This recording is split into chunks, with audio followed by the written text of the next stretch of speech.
Breaking news చూస్తున్నాం. తెలంగాణలో కాంగ్రెస్ దూకుడు చూపిస్తోంది. ఇప్పటికే అధికారంలోకి వచ్చిన హస్తం పార్టీ పార్లమెంట్ ఎన్నికలపై ఫోకస్ చేసింది. అందులో భాగంగా ఇవాళ టీపీసీసీ విస్తృత స్థాయి కార్యవర్గ తొలి సమావేశం కానుంది. ఇవాళ మధ్యాహ్నం 2 గంటలకు గాంధీ భవన్లో ఈ సమావేశంలో జరగనుంది.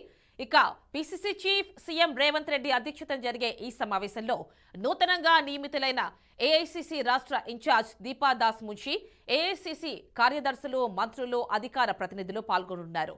ఇప్పటికే ఆమె హైదరాబాద్ చేరుకున్నారు. అలాగే కార్పొరేషన్ పదవులతో పాటుగా ఎమ్మెల్సీ పదవులపై కూడా క్లారిటీ రానుంది.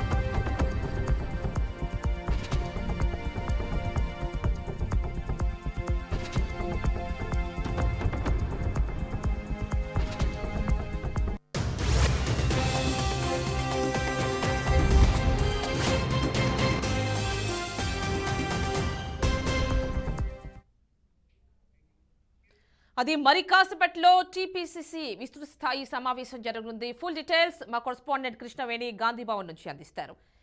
కృష్ణవేణి, చెప్పండి. 2 గంటలకి టీపీసీసీ విస్తృత స్థాయి సమావేశం జరగనున్నట్లుగా తెలుస్తోంది. ఈ సమావేశంలో ఎస్పెషల్లీ ఎవరికి ఎమ్మెల్సీ పదవులు కేటాయిస్తారు, కార్పొరేషన్ పదవులు వరిస్తాయి, ఇలాంటి అంశాలన్నీ కూడా డిస్కస్ చేయబోతున్నట్టుగా తెలుస్తోంది. ఫుల్ డీటెయిల్స్ ఇవ్వండి.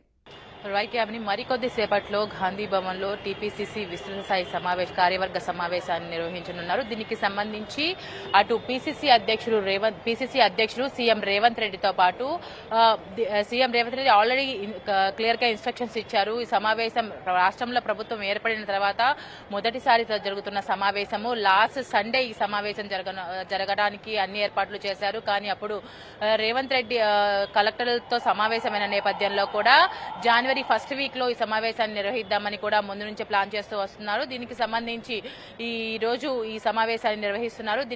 ఈ సమావేశానికి సంబంధించి అందరూ పూర్తి స్థాయిలో హాజరవ్వాలని సీఎం రేవంత్ రెడ్డి స్ట్రిక్ట్ గా ఇన్స్ట్రక్షన్స్ ఇచ్చినట్టుగా తెలుస్తోంది. సమావేశానికి ఏఐసీసీ ఇన్ఛార్జీలు, కార్యదర్శులు, పీఏసీ సభ్యులతో పాటు పీఈసీ సభ్యులు, మంత్రులు, టీపీసీసీ సీనియర్ ఉపాధ్యక్షులు, ప్రధాన కార్యదర్శులు, డీసీసీ అధ్యక్షులు, అనుబంధ సంఘాలతో పాటు చైర్మన్లు, అధికార ప్రతినిధులు అందరూ హాజరు కావాలని ఇప్పటికే సీఎం రేవంత్ రెడ్డి చెప్పారు.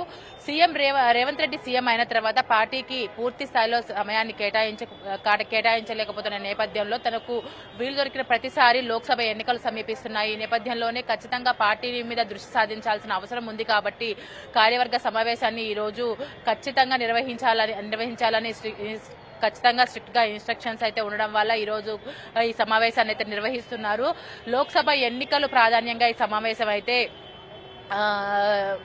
స్టార్ట్ కానుంది. ఓవరాల్ గా చూసుకున్నట్లయితే రాష్ట్రంలో మొన్నటి వరకు ఇన్ఛార్జిగా ఉన్న మాణిక్రావు ఠాక్రేని వేరే రాష్ట్రానికి బదిలీ చేశారు. రాష్ట్రానికి దీపాదాస్ మున్షిని ఇన్ఛార్జిగా వేశారు. ఈ రోజు ఠాక్రేకు వీడ్కోలు పలికే ఒక ప్రోగ్రామ్ అయితే కండక్ట్ చేయనున్నారు. తర్వాత దీపాదాస్ మున్షి రాష్ట్రానికి మొదటిసారి ఇన్ఛార్జ్ అయిన మొదటిసారి వస్తుంది. కాబట్టి దీపాదాస్ మున్షి లాస్ట్ టైం ఇక్కడ ఎన్నికల అబ్జర్వర్ గా వచ్చారు. ఆమెకి రాష్ట్రంలో ఉన్న రాజకీయ పరిస్థితుల మీద ఒక మేరకు అవగాహన ఉంది. ప్రస్తుతం లోక్సభ ఎన్నికలు అయితే వస్తున్నాయి. లోక్సభ ఎన్నికలకు సంబంధించి రాష్ట్రంలో ఎలాంటి కార్యాచరణ రూపొందించాలి, అంతేకాదు ఇప్పటి వరకు ప్రభుత్వం ఏర్పడిన తర్వాత ఈ 4 రోజుల పాలనకు సంబంధించి కూడా సమీక్ష జరగనుంది. ఎందుకంటే రాష్ట్రంలో ఇప్పటి వరకు 6 గ్యారంటీల విషయంలో ప్రభుత్వం తీసుకున్న స్టెప్స్ కావచ్చు, అవినీతి విషయంలో గత ప్రభుత్వం అవినీతి విషయంలో ప్రభుత్వం రిలీజ్ చేసిన శ్వేతపత్రాల విషయాలు కావచ్చు, వీటన్నిటి మీద కూడా సమీక్ష చేయనున్నారు. అంతేకాదు కొన్ని డీసీసీ పదవులు అయితే ఖాళీగా ఉన్నాయి. వాటికి సంబంధించి ఎలాంటి వాళ్లకు డీసీసీ అంటే ఆల్రెడీ ఉన్న నియోజకవర్గాలకు పక్కన పెడితే మాత్రం ఖచ్చితంగా డీసీసీ పదవులన్నింటినీ భర్తీ చేయాలి. లోక్సభ ఎన్నికలు వస్తున్నాయి. క్షేత్రస్థాయిలో ఎవరైతే ఉన్నారో నాయకులు వాళ్ళందరూ కూడా కొంచెం సమన్వయం పాటించాలని కూడా చూస్తున్నారు. అంతేకాదు లోక్సభ ఎన్నికలకు సంబంధించి సీట్లను ఆశావాళ్ళు అంటే లాస్ట్ టైం అసెంబ్లీ ఎన్నికలకు సంబంధించి పార్టీకి పనిచేసి సీట్లు దక్కించుకోలేని వాళ్ళు ఉన్నారు. మరొక వైపు ఆల్రెడీ సీట్ వచ్చి బీఫామ్ దక్కించుకోలేని వాళ్ళు, పార్టీకి పనిచేసి కూడా సీట్ రాకపోయినా రెబల్ గా మారకుండా అధిష్టానం ఇచ్చిన హామీల మేరకు కూడా కొంతమంది సమన్వయం పాటించారు. వీళ్ళందరూ కూడా ఖచ్చితంగా ఎంపీ సీట్లను అయితే ఎక్స్పెక్ట్ చేస్తున్న పరిస్థితులు అయితే ఉన్నాయి. ప్రస్తుతం దీపాదాస్ మున్షి రాష్ట్రానికి వచ్చిన తర్వాత ఎలాంటి చర్యలు దీని మీద తీసుకుంటారు, ఎవరైతే 17 స్థానాలకు సంబంధించి కూడా పార్టీలో ఖచ్చితంగా క్షేత్రస్థాయిలో కష్టపడ్డ వాళ్ళకే ప్రాధాన్యత ఇవ్వాలని కూడా ముందు నుంచి చెప్తూ వస్తున్నారు. పార్టీకి పని చేయండి, టికెట్లు మీ ఇంటికి నడుచుకుంటూ వస్తాయని సీఎం రేవంత్ రెడ్డి ముందు నుంచి చెప్తూ వచ్చారు. ఈ నేపథ్యంలో లోక్సభ ఎన్నికలకు సంబంధించి ఎలాంటి కార్యాచరణను రూపొందించాలి, ప్రభుత్వానికి పార్టీకి మధ్య ఎలాంటి సమన్వయాన్ని చేకూర్చాలి, ఎందుకంటే ఎన్నికలు వస్తున్న నేపథ్యంలో సీఎం రేవంత్ రెడ్డి కూడా మొత్తానికి ఓవరాల్ గా పార్టీకి ఎక్కువ టైం కేటాయించలేకపోతున్నారు. తను రోజుకు 18 గంటలు పనిచేస్తున్నప్పటికీ కూడా ప్రస్తుతం ఉన్న గవర్నమెంట్ లో ఎలాంటి అవకతవకలు ఉన్నాయి, నెక్స్ట్ 6 గ్యారెంటీల విషయంలో కావచ్చు, వాళ్ళ మేనిఫెస్టో అంశాల మీద ఆయన ఎక్కువగా దృష్టి సాధిస్తున్న నేపథ్యంలో కూడా దీపాదాస్ మున్షి లాంటి ఒక సీనియర్ వ్యక్తిని రాష్ట్రానికి ఇన్ఛార్జ్ గా వేస్తే ఖచ్చితంగా ఆమె ఇక్కడ ఉన్న నేతలకు, ఇక్కడ ఉన్న పార్టీకి, ప్రభుత్వానికి సమన్వయం చేకూరుస్తుంది అనే ఒక కాన్ఫిడెన్స్ ఉంది. అంతేకాదు లోక్సభ ఎన్నికలు అంటే ఖచ్చితంగా పార్టీ ఇటు అజెండాలు వచ్చేసి నేషనల్ వైడ్ గా ఉంటాయి. వాటన్నింటి విషయంలోనూ కొంచెం ఆమె మాజీ కేంద్ర మంత్రిగా పనిచేశారు, తనకి కొంచెం అవగాహన ఉంటుంది. ఖచ్చితంగా తను ఇటు పార్టీలో ఉన్న రెబల్స్ ఎవరైతే ఉన్నారో వాళ్ళు బుజ్జగించే విషయంలో కావచ్చు, పార్టీని సమన్వయపరచడంలో సక్సెస్ అవుతుంది అనే నేపథ్యంలో కూడా దీపాదాస్ మున్షిని రాష్ట్రానికి ఇన్ఛార్జ్ గా వేశారు. ఆమె మొదటిసారిగా ఇక్కడికి వస్తున్నారు.